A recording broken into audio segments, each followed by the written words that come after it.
I am going to talk to you just like Anna from Airbnb about peer mentorship at scale, but more specifically, how to leverage engineers and teach them how to be awesome at sharing knowledge. Before that, why should you care about listening to me? I go by she and her, and I started my career with Teach for America. Any other alumni in the room? Awesome, yeah. And so I was teaching in low-income schools for 2 years, ended up staying for 5, loved it, got burnt out, and but it definitely opened my eyes to working with educational inequity and raising the field and raising the bar so that any underrepresented person can learn and have access to learning no matter what. So I have dedicated my life to that, and it shows up in different ways. One of those ways was me backpacking through Santiago, Chile, which is the other map up there. I'm from Michigan originally. And so I learned Spanish, got really good at it, and met a guy, brought him here, and landed in San Francisco and was like, okay, when in Rome, learn to code, right? So I didn't want to teach math anymore, but I wanted to stay in education. So I luckily got accepted to Dev Bootcamp and learned to code. And I went in thinking, oh, I'm going to make the next ed tech product. Like, I'm going to learn to code and build it myself and do something cool. Well, I learned to code, loved it, but I also love mixing education. So I ended up teaching there for a while.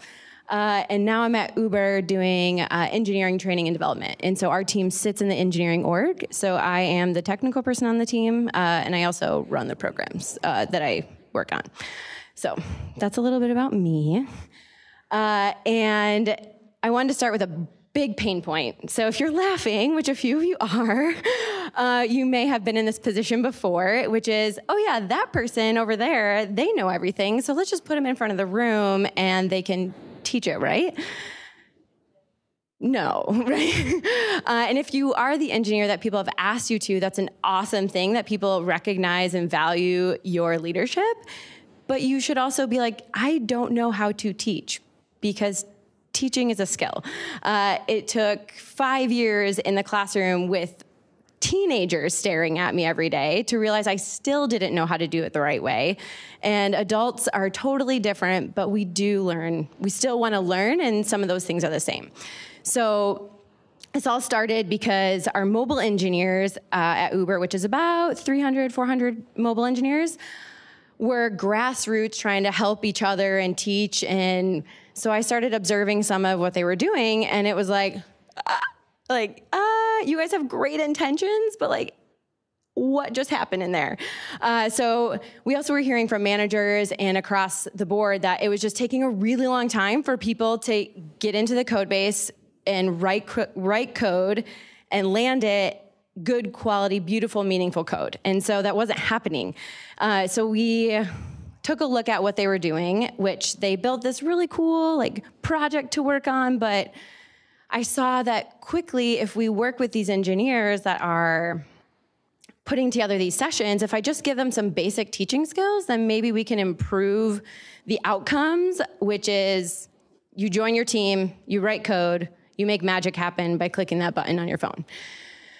And so I took a look at what we were doing, and I was like, all right, I'm gonna get these mobile engineers that are super motivated, they wanna share their knowledge, I'm gonna put them in the same room, and I'm gonna think just like what I did when I was teaching new math teachers how to be teachers. What are the basic skills to get you started? Because you've got the energy, you've got the excitement, but you're missing those skills. Just like if you're gonna write Ruby and you don't know Ruby because you speak Spanish, it's not the same thing. So got them in the room, they all loved it. I'll share some more of that feedback in a minute, but they loved it. Our team in Amsterdam got word, and they're like, we want one of those too. So I woke up at like 7 a.m., did the session in my bathroom while my kid was having breakfast outside going, Mom, Mom, Mom. So he definitely made an appearance in that training. But yeah, so we ran it in Amsterdam, and we iterated on that. And we thought, okay, this worked for 2 small groups of people, but Uber has about 3,000 engineers, and a lot of them want to share their knowledge. So how do we do this more often? And how do we make sure that teachers, we call them educators, so you might hear me say it on accident, but how do our engineer teachers that are already teaching, how do we get them into these workshops and give them the skills that they need? So we expanded that and we said, okay, if you're gonna teach, not just mobile engineers, if you're backend, whatever, if you wanna teach with our programs, you're gonna go through this workshop.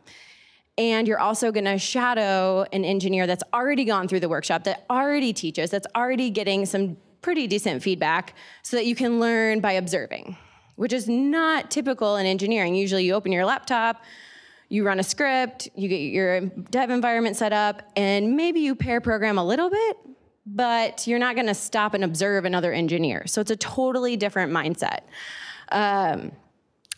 And then we also looked at it from a different perspective, which I heard a few people ask questions about this, which is incentives and like, why do you get engineers in the room?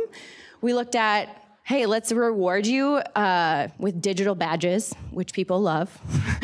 I still don't get it. It doesn't change anything, but hey, awesome. You like it? We'll give it to you. So we use fabricators, so they get a fabricator badge. And they also now get one in our internal directory. So if you've taught a certain number of times, you get a badge. They love it.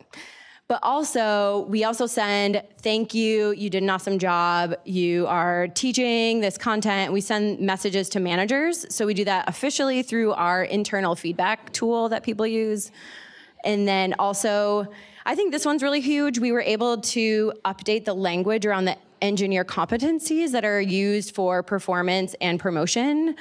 So if you've got competencies or some sort of values that you're assessed against and are you doing your job well, we were able to update that language to say, hey, you're being a good citizen at Uber, you're sharing your knowledge, this should be rewarded. Previously, there was some random sentence that said, if you do a tech talk, that's a certain level of engineer. And it was everyone wanted to do a tech talk. And we realized, oh, it's because they don't know they can do these other things, like teach a course once a month or partner with me to make a new step-by-step code lab. So we changed that language. So that was the flow that happened. And that was, a lot of that happened about 1.5 years ago and has been happening slowly since then. So obviously not all at once. But you're probably curious, okay, she said it went okay. What did we do with these engineers and how well did it go? When we ran this 101, intro to teaching workshop, our NPS was 60 for the first couple runs, and that was about 50-ish engineers from San Francisco and Amsterdam. We have tech sites in Seattle and New York and a few other cities, but these were the cities where we needed live in-person engineers teaching. And so that's where these numbers are coming from. And then 80% said, hey, this course, this workshop meets what I wanted to get out of it. And I thought that was pretty cool. I mean, they're not perfect, but 89% felt like they got something out of it. And for the people that didn't, you'll see later on what we did with their feedback. So we didn't leave them hanging. And so another thing that came out of it, just a little bit more feedback from that 101 workshop, is one of the engineers said, yeah, this is great. There's lots of good tips. And I went from a really simple, which I said I want to do simple iterative changes, was instead of just saying, hey, anyone have a question? Which as a teacher, you know that everyone freezes and is am I supposed to have a question? Am I supposed to not understand something? Or if I do, is it okay? It creates a lot of emotions. But instead, changing that and framing it in a way of hey, what questions do you need answered to do your job well? Or what questions do you need answered now? It just changes the mindset and it opens the space to more vulnerability. Somebody was talking about vulnerability earlier and it's oh yeah, I have a question. So that was some pretty cool feedback. And then the other one was just meeting, and we talked about community today a couple of times, just gathering these engineers that love to share knowledge, that love to be together. Learning from each other is much better than me saying hey, I have all this teaching experience, you should listen to me. It's all of these people collectively have so much cool experience, let's learn from each other. So what's in this magical workshop? I'm gonna walk over here because this column thing is really weird. Okay, I wanna see you guys too. So what's in the workshop? So this is what the first iteration, maybe the second iteration, had most of these things. It's taken on some different forms based on the needs of our engineers, but the first topic is like, hey, what are you? You're an engineer teacher. What does that mean? You're not a presenter. You don't just read slides. So we go through like pretty basic definition of what it means to facilitate. And then we go through also, how do adults learn? And most people assume that the way they learn is the way that everybody else learns. Hint, that's not the way it works. So for me, for example, I learn by building and crashing and building and failing, and I need to do it. If you give me a book to read about it, forget about it. But if you say, hey, go build this project and learn JavaScript and learn Angular by doing this tutorial, awesome. Like, I'm gonna go build my wedding website with that, which I did. And so, but reading a book, I had no idea what was going on. And then how to avoid common mistakes. What are typical things that we were seeing in our classrooms and with our engineers, and how to change that, how to look for that and be like, whoa, I'm gonna change that in my next session. And then also the engagement piece, right? Sitting and listening is usually not the best way to learn. So instead of talking at people, how do you get them? The ratio I talk about is how much are people doing and writing code, and how much are people listening to you or watching you demo a tool that we have. And the tools are cool, but we want the new hires, we want the new engineers to be messing around with them and exploring them and not just watching someone. And then the other thing too, which we heard earlier today, which is awesome, is personalize it. Tell a story. What's your team doing with this tool? We have so many different microservices, so many different organizations within Uber. There's 3,000 engineers, 400 mobile engineers. Like, what's your team doing with this really cool thing? How have you made the business better? And so hearing that, and then even if that's not your team, you're learning about what other teams are doing. And then commit. So not your commit message for my engineers in the room. It's a calendar commitment to making a change. Put it in a week later after this workshop. How are you going to reach out to our team for support? When are you going to update the content to increase the engagement factor? When are you going to teach next to practice these skills? Are you going to go back to your team and tell them what you learned? What are you going to do? And so we would sit there and we would do that in the course. And so I feel like that level of commitment and accountability helps. I didn't follow up with everybody, but. And then I think it would be remiss not to talk about culture. Engineering culture is something that probably quite a few of us think about, talk about, try to design for better culture. And it's because we want to enjoy our Monday to Friday away from our families or whatever. I have 2 kids, like leaving them every day to go to work. I want to make sure I'm having a good, positive impact on the world. I want to make sure that the work I'm doing matters. And so when we say build globally, live locally, that really resonates with me. I want to make sure that engineers who are writing code that make magic happen in India, Amsterdam, Brazil, Chile, that they also are proud of the culture where they sit next to an engineer and they can share that knowledge right away and empower other people to teach and learn. I love that. So I can nerd out about it a lot. But one of the ways that we build that culture with our engineers is we have engineers that all teach the same thing around the world. They meet and they talk to each other. So we set up that time so that engineers in Amsterdam, Seattle, New York, and San Francisco all get that chance. And my colleague who is here today, he's the one that runs that. So you can talk to him later. But we just make sure that engineers have a chance to connect. And then the other thing too is fostering ownership, act like an owner. When you write a line of code, it's like that teaching someone to fish line. I was trying to play off of that one. But when you write a line of code, you can bring more revenue to the business. But when you teach other people how to write beautiful, meaningful code, imagine the impact you're gonna have on the business, but also you're gonna learn something in there too. So that's something that I try to bring to the table whenever I'm working with engineers. And then, let's see. So with all of that being said, the commitment piece was in mind when I was thinking about what am I gonna share that somebody else isn't thinking about is what could you bring tomorrow to your teams?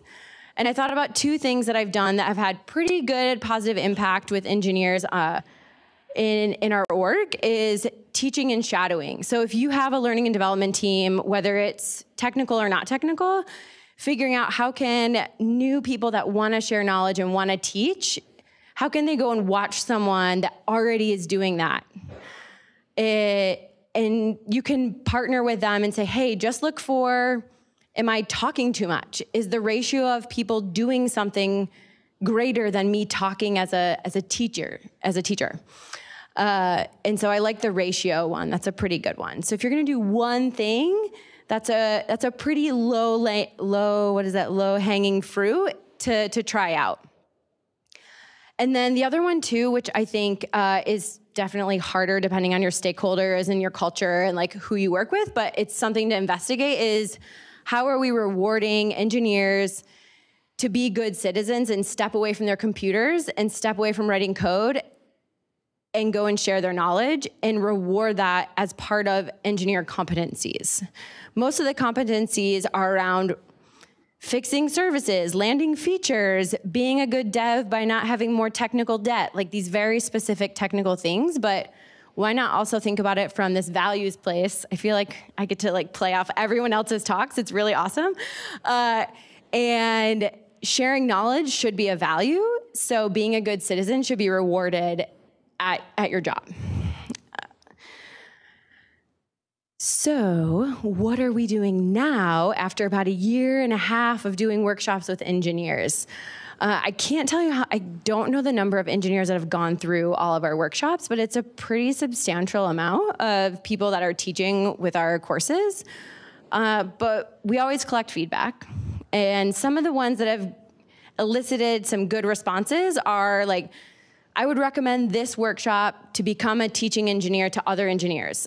Obviously, that typical NPS question is like so weird and so hard, but like it's at least a good first touch point with talking to those engineers about why or why not they would not recommend this. And then we also ask what's the most useful piece, and then what's one piece that you would want to change for other engineers to experience it better. And then for each course that we offer, there's a lot of them, we ask, hey, did that engineer teacher explain it well? Do you feel like they're the expert or at least have enough knowledge to be able to be the teacher in the room? And then we ask the engineers after the session, how well did our team, our engineering training team, prepare you to do well in this session? And so remember when I said that there was like 89% felt like they got their learning objectives out of that workshop? Well, we looked at the feedback from the people that didn't get everything they wanted out of that 101, and we built a 201 workshop. So now we have a more extensive, longer, deeper dive into how you can be great at facilitating learning and do that well within the engineering org. And we're going to be talking about that at our next Tech SF meetup in December at Uber. So if you're curious about how we do that, we're going to be talking about it in December. So if you want to come, my friend and colleague Erin is going to be talking about that. But anyway, I know I went a little fast, but I wanted to open it up for questions because my authentic, natural self is much more about discussions and conversations than like telling you a bunch of stuff. And I would rather like hear your questions and have a conversation about them. So I'm going to open it up now and can definitely dive into a few other topics. But if there's any questions, let me know. Hi, I first wanted to say thank you so much for your initial message that I'm sure everybody in this room, it really resonates with us that teaching is a skill and that not every subject matter expert necessarily can teach. So thank you. But my question is, you're talking about all of these great ways to empower engineers to teach, and I'm wondering if the curriculum that you used was something set and that a team designed, or were you actually depending on the engineers to create that as well? Yeah, so I was hired as a curriculum developer, as a technical curriculum developer, but my role, I don't really know what my role is now, but I do work with engineers. I'm the part-time curriculum developer, so I work with the engineers. So it's like, oh, we need to build a new Java workshop. Oh, we need a new Go workshop. Oh, we need to figure out how to onboard Android engineers because we switched to Kotlin. Like, I'm the one that has to figure that out faster so that we can write the right curriculum. So that's me with the engineers, but I don't write all the content. I work with the engineers. Okay. Clearly I can't. But you're not that asking much. them to teach and... Right. Sometimes they help to do the curriculum and then somebody else wants to teach and we open it up that way. Yeah. Cool. Thank you. Yeah. Hi. Hi. I'm about to have to build a train the trainer program. And our trainers are coming from all over the globe. And I'm curious if and how you make training culturally relevant and also like help people experiment with making their training culturally relevant.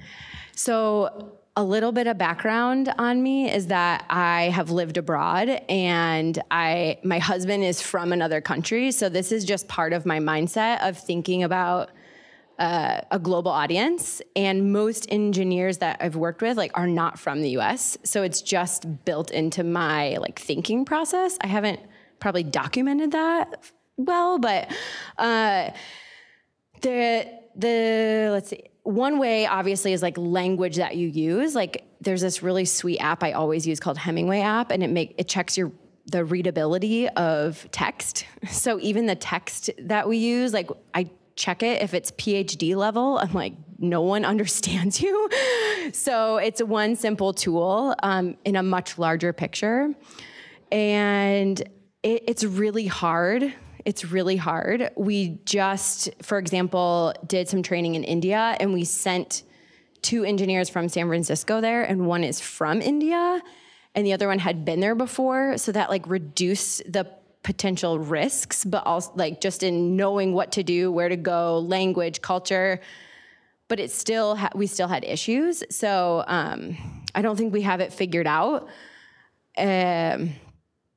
But one thing that we do is there's a lot of like self-paced or self-guided learning that happens. And so we had the ability to do something at a weird time for us, but it's like time zone changes and all that jazz. So that's something that helps too. But yeah, it's really hard. Yeah.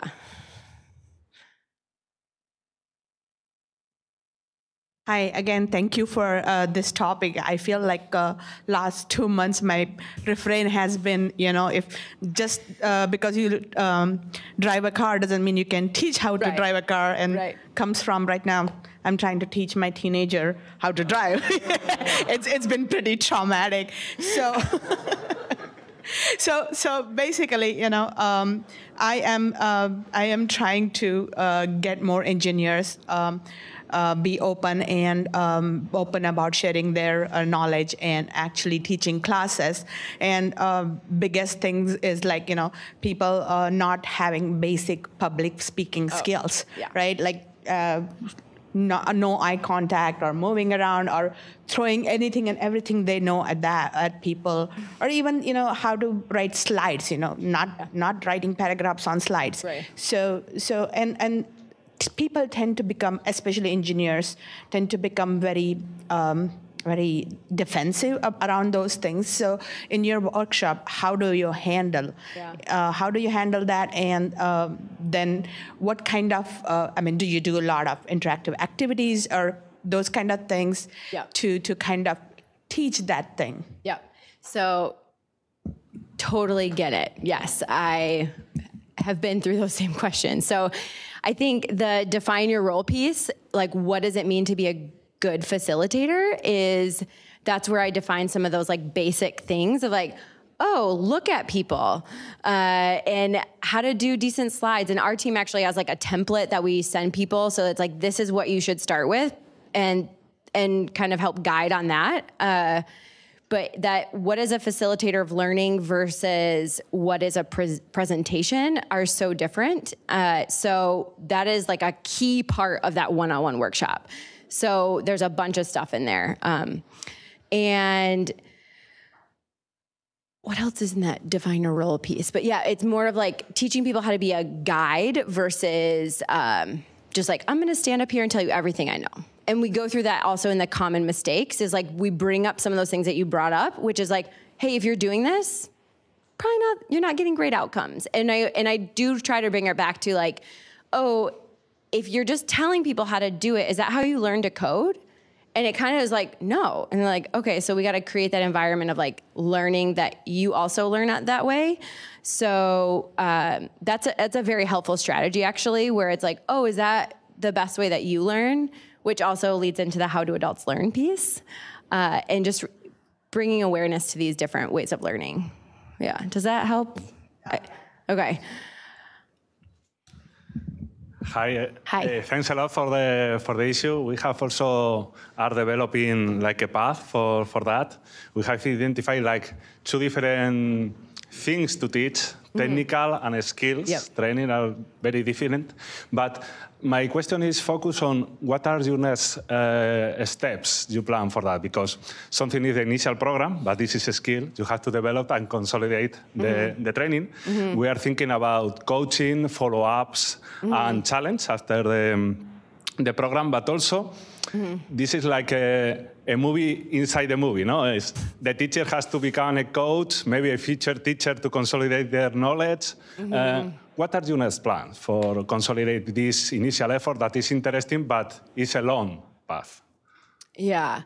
So like, what do we do after this workshop? Is that, and like, okay, and how do we keep that momentum going? Is that right? Yeah, and also, if you have defined a methodology, we have been working a lot from the design part with design thinking, and then with Agile and Lean Startup trying to iterate and give them like a methodology that can consolidate the first steps that are baby steps, and they feel a lot insecure. They are very senior in most of the cases, but they are like babies, but they don't want to fail. Yeah. And we work in a bank, so this culture in San Francisco is not what we have in a bank, you know, that the failure is allowed. So how do you manage that? The failure piece, I'm not the right person to ask because I'm all about vulnerability and have learned so much about creating spaces for that. So that's like the space that I thrive in. So maybe somebody else here can speak to that. And if they have experience, you guys can meet during the breakout sessions. But through teaching in public schools and then through learning and then teaching in Chile and then with Dev Bootcamp, each of those experiences have been all about how to open up vulnerability and how to learn that way. And I don't think there's another way to learn fast. Like opening up that vulnerability and failing is a part of the learning cycle. And so I would almost ask, like, how can you be an agent of change and bring that culture in, even if it's small? And then the other piece was around like the workshops and like what's coming next. So I did this workshop for a couple months, then went and had a baby. And when I came back, my 2 new colleagues had like a whole new series, which is awesome. So I am going to give it to them to talk about what they're going to do next. But basically it's like, how do we deepen those skills and how do you become a better facilitator and leader? Because there are so much interest in sharing knowledge and now that it's more part of our culture to allow engineers to step away and teach, they've developed a deeper, like a richer look at how to be a good facilitator. And so if you're around in December, come back and we're going to talk more about it in December. Yeah. Okay, thanks. Yeah. Great. So I hand it here. Maybe 2 more questions? Yeah. Hi there, thanks for sharing. I had a question. So we have a number of facilitators that are engineers, and a few challenges that we've come across is we get the same people who volunteer, which is awesome, but we are at the risk of sort of overworking them or relying on them. And another couple things is I found that we have teaching assistants in our courses to sort of like help ramp them up to get used to teaching or like comfortable with the idea of potentially instructing. And I find a lot of the teaching assistants are extremely insecure about standing up in front of their peers. And then the final thing is we actually are really working to get some more women to stand up and instruct. So I'm just curious, with this program that you've rolled out, have you been able to address any of those issues, or have you seen any change in being able to kind of get new faces teaching and different diversity in different groups? Yep. I'm nodding my head because I'm like, yes, I've dealt with that. Yes, I've thought about that. Yes, we did something with that. So the women piece, I specifically ask every engineer I work with, what woman on your team do you know that could do this? And I've been asking that for months. I had a few women engineers that were teaching, and then they like switched teams, did something else. So I am right now at like 0 or 1, which is awful and not okay, especially like I identify as a woman, and so I'm on the search. But one thing I have done is say, oh, what woman engineer do you know could also do this? And I learned that technique from a book I read, the Women in Tech book. It's like 3 or 4 women in Silicon Valley that wrote an awesome book. But that's one of the strategies they talked about, is just putting it out there. And then the other one with like changing up the faces, we kind of have this informal policy of like making sure at least 3 different people can run the same course. So we ask those engineers, like, who else on your team or who else do you know can also teach this material? We don't even ask like about their willingness to teach. It's like, who else knows the material? We'll get them ready to teach. And that's helped get the numbers up. And then I also am just talking to engineers all the time and building relationships with them and saying like, oh, like, we need you to teach this, or like, hey, I know you taught this last year, you're coming back. And so it's a lot about relationship building. But we don't have, and then I think the other thing that helps is changing the engineering competencies, and that like top down, there's a systemic way for people to get recognized for the work that they're doing, because it is work. It is work. It's just different than what their typical work is. And so opening that conversation with directors, engineering managers, and having those conversations is really helpful. Yeah. I'm cool. Yeah, it's all good. Yeah. Thanks.